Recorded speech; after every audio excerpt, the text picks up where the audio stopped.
Nah. Assalamualaikum warahmatullahi wabarakatuh. Waalaikumsalam. Fi mikrofon.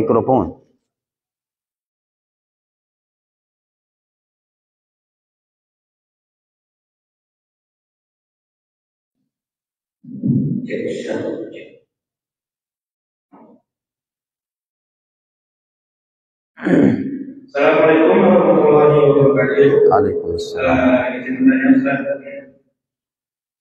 bagaimana tanggapan Ustaz di media sosial kita sekarang lagi heboh Ustaz, ada konten kreator yang selalu mencari kesalahan ulama itu, kita bilangnya nama itu keras, yang selalu bikin gaduh, yang selalu bikin masalah, dan pengikutnya banyak sekali Ustaz. Tanggapan Ustaz bagaimana Ustaz untuk mengatakan beliau Ustaz? Selalu bikin gaduh Ustaz. Assalamualaikum warahmatullahi wabarakatuh. Anda pernah melihat dan membaca sirah Nabi Sallallahu Alaihi Wasallam waktu beliau menerima wahyu pertama datang kepada Waraqah bin Naufal? Tahu sejarah itu ya? Beliau datang kepada Sayyidah Khadijah kemudian membawa beliau kepada Waraqah bin Naufal. Kemudian tahu perkataan Waraqah bin Naufal apa? Nabi Muhammad itu menyampaikan cerita kepada Waraqah bin Naufal terkait wahyu yang beliau dapat. Iqra bismi rabbik dan seterusnya. Kata Waraqah, dan namuth alladhi unzila ala Musa, ini malaikat yang dulu pernah datang ke Nabi Musa. Laitani akunu jada'an idh yukhrijuka qaumuk, seandainya aku bisa menjadi pemuda yang gagah ketika kelak kaummu mengusirmu.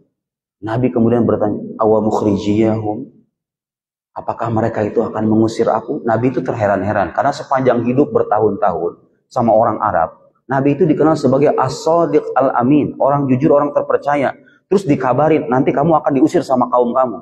Nabi terheran-heran, awa mukhrijiyahum, mereka akan mengusir aku? Tahu jawaban Waraqah bin Naufal? Tidak ada seorang pun yang datang dengan ajaranmu ini illa udiya, kecuali dia pasti akan dimusuhi. Lihat, sejak awal tuh nabinya orang Islam ini udah dikabari bahwa tidak ada nabi. Ini sekelas nabi Pak, sekelas nabi kekasih Allah Subhanahu wa taala, lisan pertama dari wahyu agama ini gitu ya. Sekelas nabi saja dikabarkan tidak ada seorang pun yang datang dengan ajaran bibit lima ji'tabihi, dengan ajaran yang kau bawa ini illa udiya, kecuali kelak akan dimusuhi.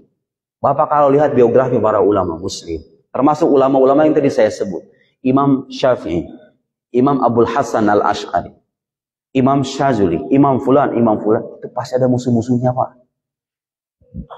Ustadz sekarang, Ustadz Abdul Somad itu, lihat, musuhnya banyak. Ya enggak? Ustadz siapa? Pokoknya begitu, udah jadi sunnah kehidupan. Orang-orang yang mendakwakan agama ini akan dimusuhi. Sudah menjadi sunnah kehidupan, Ustaz. Itu sunnah kehidupan. Dari sononya udah begitu. Dari sejak Nabi Muhammad sallallahu wa huwa akmalul khalq wa afdalul khalq. Makhluk paling sempurna, makhluk paling baik, sayyidul awwalin wal akhirin, habibur rahman, kekasih Allah Subhanahu wa taala, dimusuhi. Lah kita apa gitu loh.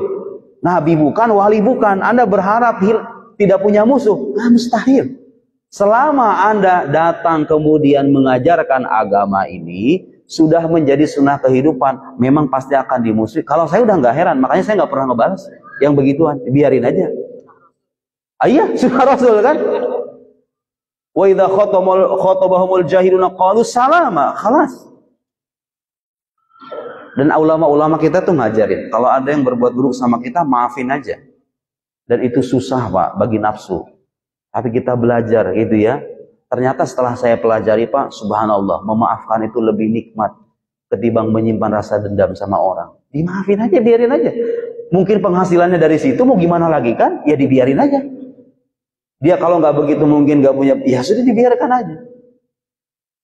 Fa'fu anhum wasfah, begitu indahnya ajaran Islam. Nabi Muhammad itu dimusuhi bertahun-tahun, hampir 23 tahun di karir kenabiannya. Ketika di puncak kemenangannya, ketika peristiwa Fathu Makkah, itu keteladanan buat kita itu. Ngomong sama orang-orang, ma tarawna anni fa'ilun bikum. Bagaimana pendapat kalian tentang apa yang aku perbuat? Tentang diriku. Nabi nanya sama orang-orang di hadapan orang-orang. Dan beliau itu datang dengan ratusan ribu kan.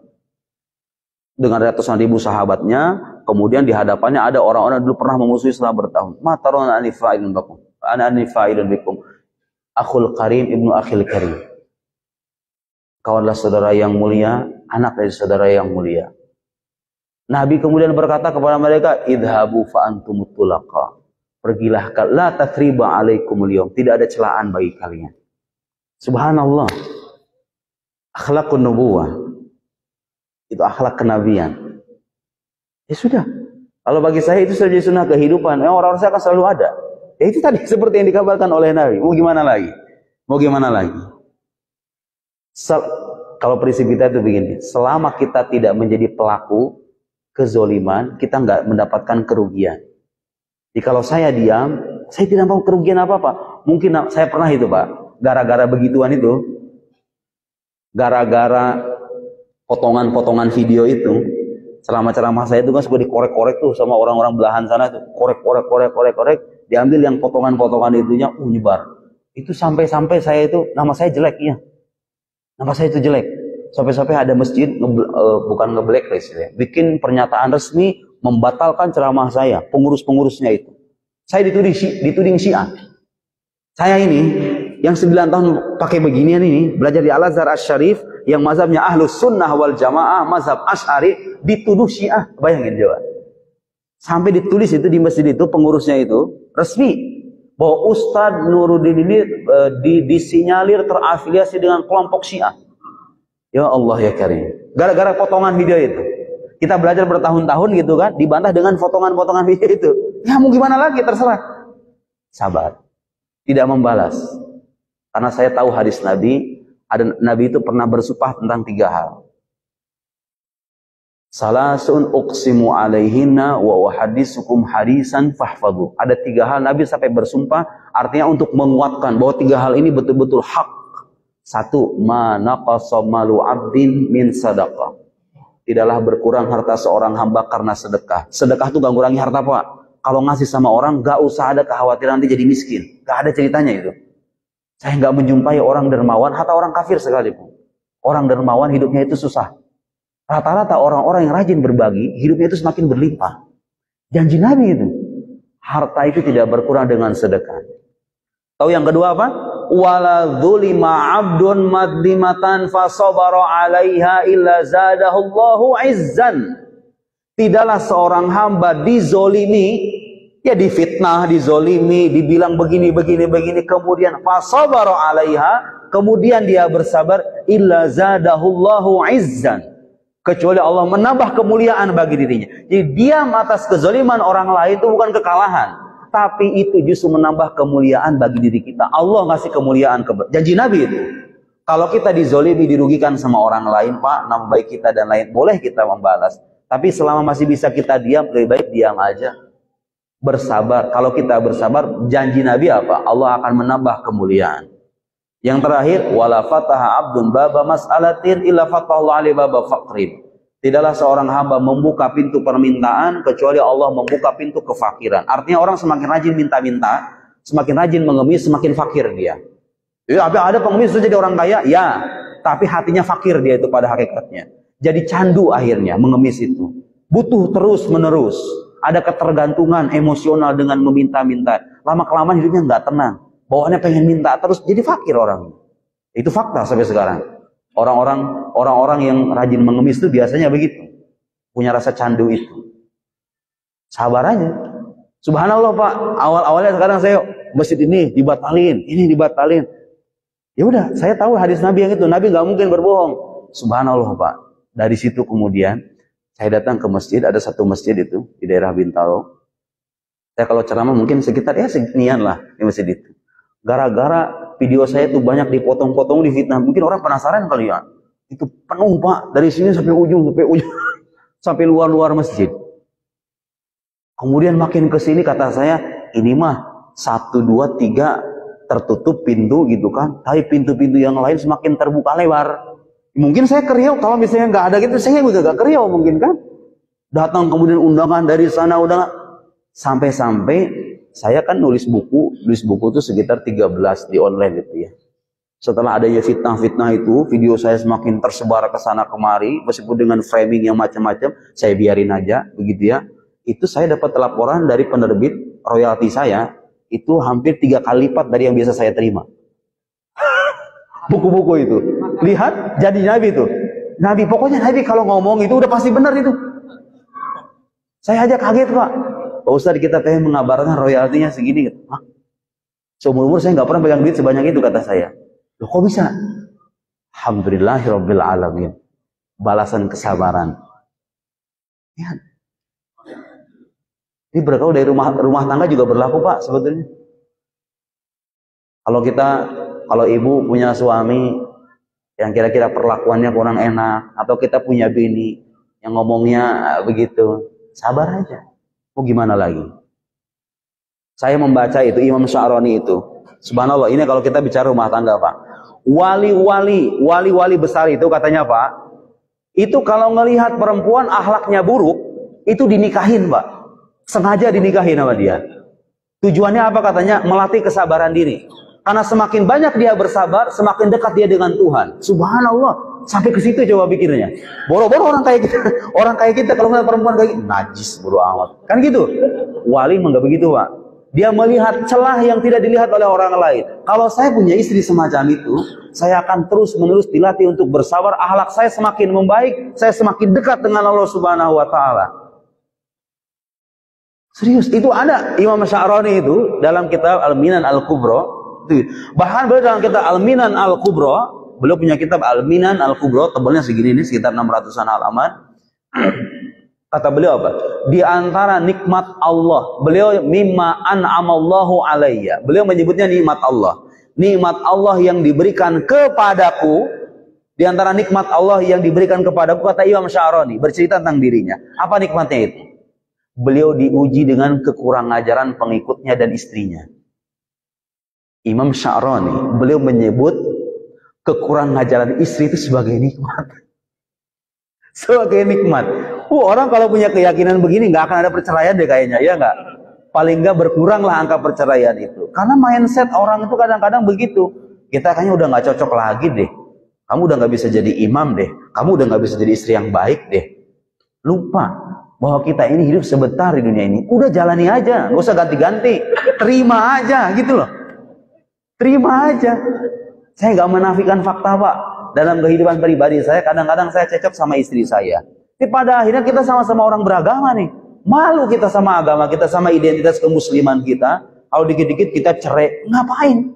Terima aja. Ada kata-kata saya yang mungkin kurang berkenan di hati istri saya memaafkan. Pada akhirnya, ada perkataan istri saya yang kurang berkenan bagi saya memaafkan. Ngapain harus dendam-dendam? Enak kan hidup kayak begitu sebetulnya? Lihat. Bahkan ada satu kitab khusus Pak itu, kisah para waliullah yang diuji dengan kekurang ajaran istrinya. Sampai jadi kitab khusus. As-Sabr 'ala Zaujat. Pernah lihat nggak kitab itu? As-Sabr 'ala Zaujat. Ternyata Pak, dari sejak zaman Nabi Nuh alaihissalam diuji dengan istrinya, betul? Yang durhaka. Nabi Lut alaihissalam diuji dengan istrinya yang durhaka. Itu sekelas Nabi. Alah, apalagi kita. Saya kira agama ini kalau dipahami dengan cara yang tepat, itu bisa memberikan pengaruh yang luar biasa bagi kedamaian hidup kita dan keteraturan hidup kita. Luar biasa. Termasuk tuh bermain medsos. Saya kalau ketemu sama orang begituan, udah biarin. Ada komentar, saya nggak di blog-blog tuh sama saya tuh komentar-komentar yang menyudutkan, yang kemudian begini, biarin aja. Itu jadi pahala bagi saya. Begitu selesai. Khalas, intahal kalam. Baik, soal akhir. Nah, hatta nasolli duha ya. Satu lagi soal terakhir. Satu lagi. Jana المعمل نعم.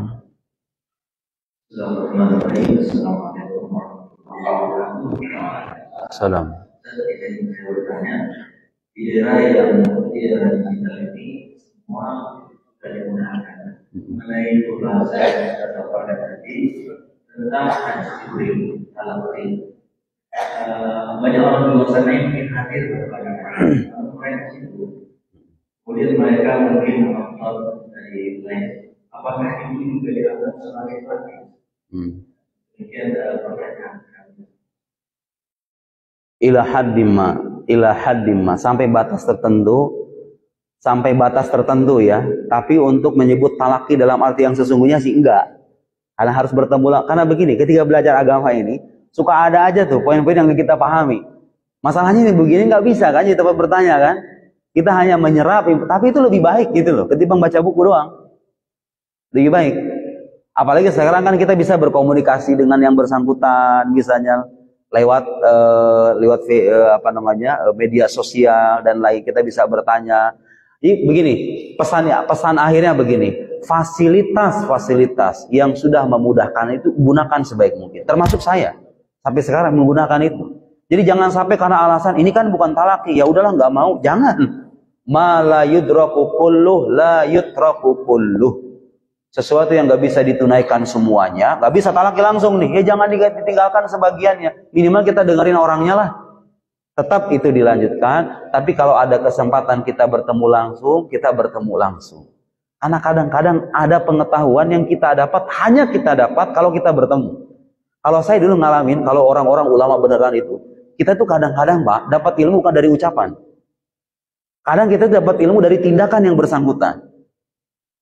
Saya itu kadang menemukan tuh pelajaran-pelajaran yang bukan dari lisan tuh pelajarannya, tapi dari ahwal, dari keadaan. Itu yang nggak bisa dikasih sama internet. Di internet itu bisa memberikan wawasan banyak, tapi dia nggak bisa memberikan keteladanan akhlak. Keteladanan akhlak, ahwal itu hanya bisa kita rasakan, hanya bisa kita lihat kalau kita bertemu langsung dengan guru-guru kita. Naktafi bihadzal qadar wa nakhtim bi kafaratil majlis. Subhanakallahumma wa bihamdik asyhadu an la ilaha illa anta nastaghfiruka wa natubu ilaik. Shallallahu ala sayyidina Muhammad wa ala alihi wa sahbihi wasallam. Wassalamu alaikum warahmatullahi wabarakatuh.